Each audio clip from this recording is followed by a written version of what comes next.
Ramir Boulder po. Update po tayo.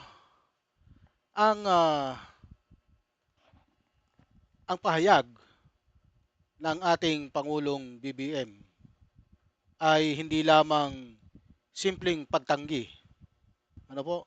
Simpleng pagtanggi sa aligasyon ng malversation kaugnay ng 96.5 milyong pondo sa Davao Occidental. Ito ay isang matalas na deklarasyon ng prinsipyo at estratehiyang politikal na naglalantad ng mas malalim na labanan sa loob ng kapangyarihan ng Pilipinas ngayong 2025-2026. Ayon po kay Pangulong BBM, hindi natin papayagang mawala ang 96.5 million ng bayan sa isang proyektong hindi man lang sinimulan sa Davao Occidental. Ayon sa Ombudsman, peke ang mga dokumentong ginamit para ma-release ang buong pondo at malinaw ang sabuatan ng ilang opisyal at pribadong individual. Kaya inirekomenda na ang pagsampa ng malversation through falsification at paglabag sa Republic Act 3019 30 3019, isang non-bailable na kaso. Wala pong piyansa. Ano? Umpisa pa lang po ito. Marami pa tayong ipakukulong at marami pang magpapasko sa kulungan. Yan po ang binitawan ng ating presidente. Ano po? Alam niyo po kasi napakainit po talaga nitong usaping to, yung ghost project. Napakarami pong ghost project ngayon na natutuklasan. At ang isa, ito, 96.5 Davao Occidental. Ano? Ito po ay inaward sa mag-asawang Diskaya. Ano? Sila po ang nakukuha nito. Pero wala pong inumpisahan dito. Nagtanong-tanong po sila sa tao doon sa mismong lalagyan ng proyekto. Dapat ang sabi po ng mga taga ron na indigenous people, wala pong mga ganong proyekto. Ni minsan walang nagsimula, walang sinimulan. Ano? Pero nabayaran. Di ba po, kalukuhan? Multong proyekto. Ha?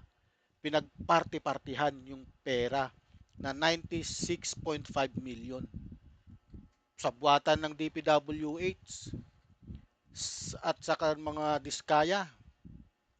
At siyempre, hindi po pwedeng wala diyan ang congressman, kung sino man yung congressman dito. Alam nyo na kung sino ang congressman diyan. Ha? Sino kaya ang congressman dito sa Davao Occidental? Ito ay panahon pa po ni Duterte kasi nag-take over po ng 2022 si PBBM July na. January pa ito inaward. Ano? Uh, Pakinggan po natin ang panayam ay ang mga salita ng ating Pangulong BBM. Magandang araw po sa inyong lahat. Ngayong araw, ipagpagpatuloy ko po ang mga report sa taong bayan tungkol sa mga natuklasan ng iba't ibang ahensya ng pamahalaan tungkol sa mga flood control project na nakita natin na ghost project o hindi maganda ang pagkagawa. Ngayong araw, nais kong ilahad sa inyong ang mga natuklasan ng Office of the Ombudsman kaugnay sa reklamo Natuklasan ng Office of the Ombudsman sa mga reklamo, ha? ng DPWH Oh, ukol sa isang flood control project sa Kulaman, Jose Abad Santos sa Davao Occidental. Ito ay may halaga na Kulaman, halos isa Kulaman Jose Abad Santos, Davao Occidental. Sino po kaya ang congressman diyan? Ano? Mayroon bang kinalaman ang congressman dito sa Davao na Occidental na ito? Ha? Malalaman po natin 'yan. 100 milyong piso at ipinagkaloob noong 13 January 2022 sa St. Timothy Construction Corporation. Ayon sa St. investigasyon, Timothy, ang proyektong ito St. Timothy Construction Corporation na pagmamay-ari po ni ang ng mag-asawang Sara at Curly Diskaya. Siya rin po ang nagmamay-ari ng St. Timothy, St. Gerard, ano? Isa lang po ang nagmamay-ari niyan, ang mga Diskaya. Kaya po ako po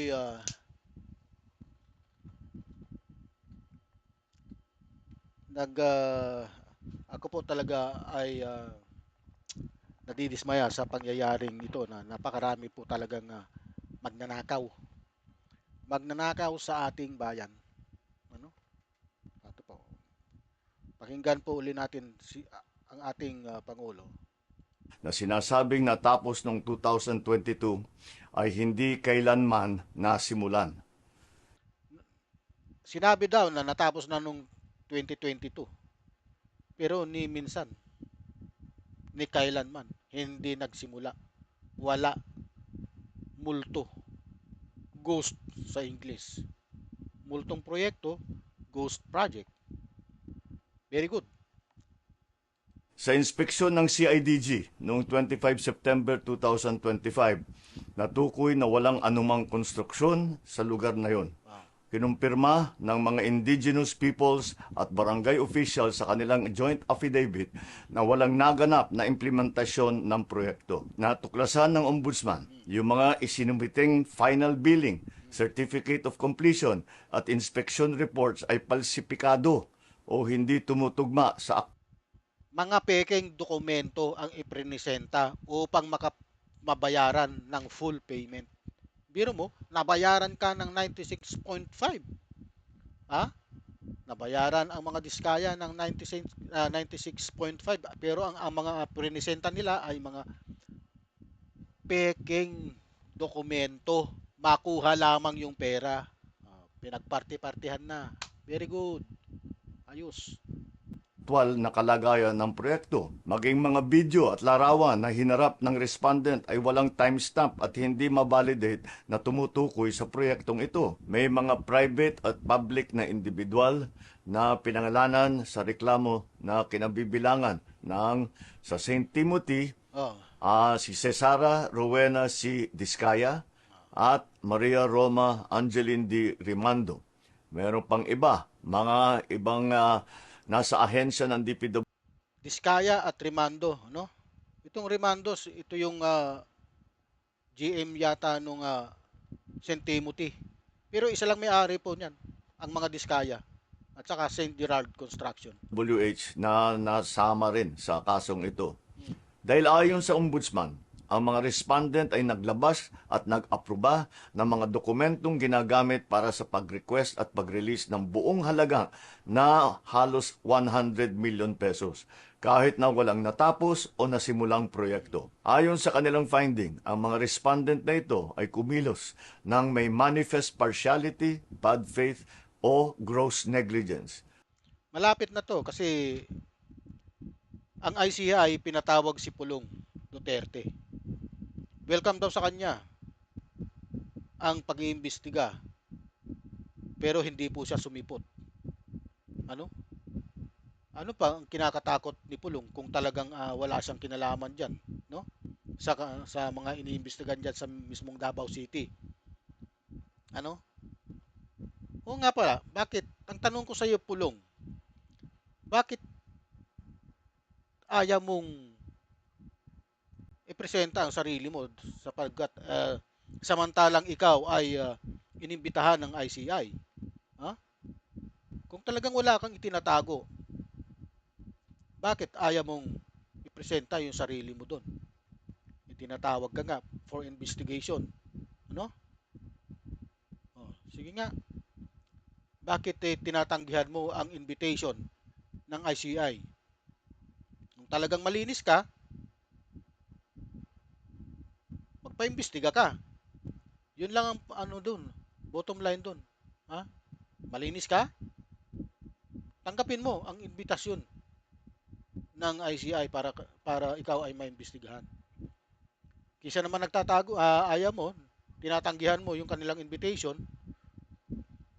maghihinala ang tao sa iyo. 'Di ba? Tuloy tayo. Nagdulot sila ng undue injury sa gobyerno at nagbigay ng unwarranted benefit sa kontraktor. At may pakikialam ang ilang private respondent sa nangyaring sabwatan. Mayroon talaga. Nagrekomenda ng ombudsman na magsampa ng kaso para sa malversation through falsification at paglabag ng RA 3019 Section 3E. Ang malversation ay non-bailable. Mabigat ito dahil hindi nila mababayaran ang kanilang paglaya. Pag naisampa na ang mga kasong ito sa korte, ang susunod na hakbang ng judiciary ay ang paglabas ng arrest warrant para sa mga pinangalanang individual. I have directed DILG and the PNP to ensure that they know the whereabouts of Diskaya at nung iba pa. Para paglabas ng arrest warrant ay maareston sila kaagad. Umpisa pa lang ito. Marami pa tayong ipapakulong at marami pang Ayan po ang mga binitiwan po ng ating mahal na Pangulong BBM. Umpisa pa lang ito. Marami pa raw makukulong, magpapasko sa kulungan. Ano po? Kung sino-sino man yung mga yon, wala pang binabanggit. Pero sinusiguro ng ating Pangulong BBM, ano, na maraming magpapasko sa kulungan. No. Alam niyo po, ang mga sinasabi po ni ating Pangulo, kung mapapatunayan ni Marcos na peke ang mga dokumento, malaking sampal ito sa kredibilidad ng ombudsman at maging dahilan para linisin o palitan ang mga taong nakaupo roon. Kung mapatunayan lamang totoo ang mga dokumento, malaking dagok ito sa kanyang administrasyon at magiging basihan ng impeachment. Ba? Pangwakas, sa huli, ang labanang ito ay hindi tungkol sa 96.5 million. Ito ay tungkol sa kung sino ang magmamana ng kapangyarihan. At kung hanggang saan handang makipaglaban ang mga Marcos para sa panatilihin at sana ito ay lumabas ang katotohanan dito sa mga investigasyon na to. Ghost Project,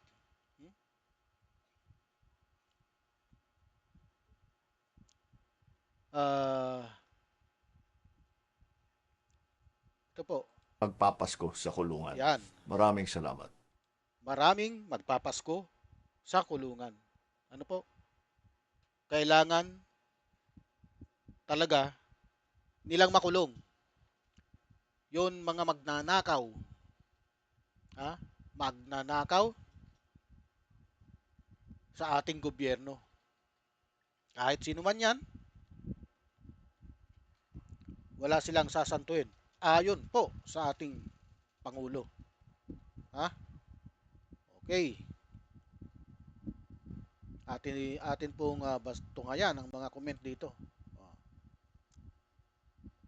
Sa Ilocos, dapat imbestigahan puro ghost project. Alam niyo po, nagpunta no po sa Ilocos ang ICI. Wala po silang nakitang ghost project. Kasi yun po ang hiniling ng ni Chavit Singson na unahin ang Ilocos. nagpunta na po sila sa Ilocos. Pero wala po silang natagpo ang ghost. May project pero walang ghost. Ha? Oh. Bilyong-bilyon. Okay lang 'yan. Tapos yung 96.5 million dahil sa Davao yan. Imbestigahan nyo. Ayos. Davao nga eh. Oh, Davao nga to. Davao Occidental. Jose Abad Santos, Davao Occidental. Totoo naman to eh. Oh, hindi naman siya gumagawa ng kwento dahil nga may dokumento. May dokumento ang hawak. Ha? Mismong ombudsman ang nag-investigate. Oh. Hindi lang ICI nag-investigate dito, madami. ICI, ombudsman, ha? AFP, ha? PNP, ha? Ginagamit ng Pangulo yan para madaling matapos hanggang 2028 bago siya bumaba sa kanyang pwesto. At kung sino man ang pumalit sa kanya ay tiyak na wala na siyang makikitang ghost project dahil nga nabisto na lahat. Kung halimbawa man pinalad si Sara. Oh. Pero ako na personally naniniwala ako na hindi tanga ang mga botante ngayon na para iboto si Sara na may bahid ng korupsyon. Sino? Oh. Bakit ka buboto sa isang kandidatong may bahid ng korupsyon? Hindi man sinasagot ang kanyang confidential fund. Oh. Oh. 2026 February magfa-file si Antonio Trillanes ng isang impeachment muli kay Sara Duterte dahil nga pilit na inarchive ng Senado sa kautusan ng Korte Suprema na unconstitutional, ha? Ang article of impeachment na final kay laban kay Sara Duterte. Di ba? Supreme Court din ang dahilan kung bakit naabuso ang mga party list system natin dito. Ha?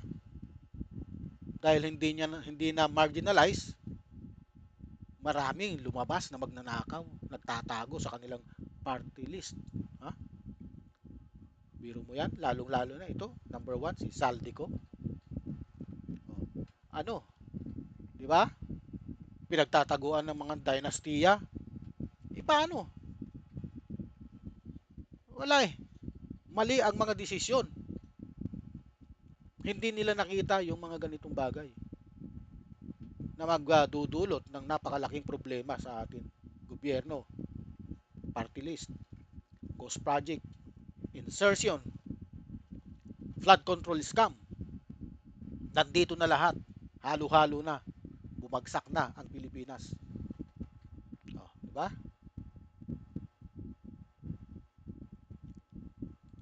Oh. Okay. Hanggang dito na lamang po. Huwag niyo pong kalimutang like, subscribe, and share sa aking channel, Ramir Boulder. Pati na rin po sa aking Facebook page, Ramir Boulder din po. Marami pong salamat.